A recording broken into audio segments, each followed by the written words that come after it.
প্রশ্ন কবিগুরু রবীন্দ্রনাথ ঠাকুরের লেখা। মা গো, আমায় ছুটি দিতে বল, সকাল থেকে পড়েছি যে মেলা। এখন আমি তোমার ঘরে বসে করব শুধু পড়া পড়া খেলা। তুমি বলছো দুপুর এখন সবে, না হয় যেন সত্যি হলো তাই।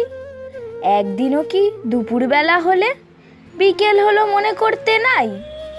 আমি তো বেশ ভাবতে পারি মনে, সূর্যি ডুবে গেছে মাঠের শেষে। বাগদি বুড়ি চুবড়ি ভরে নিয়ে শাক তুলেছে পুকুর ধারে এসে।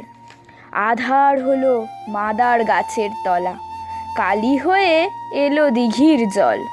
হাটের থেকে সবাই এলো ফিরে, মাঠের থেকে এলো চাষির দল।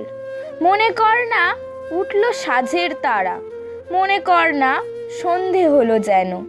রাতের বেলা দুপুর যদি হয়, দুপুরবেলা রাত হবে না কেন? নমস্কার।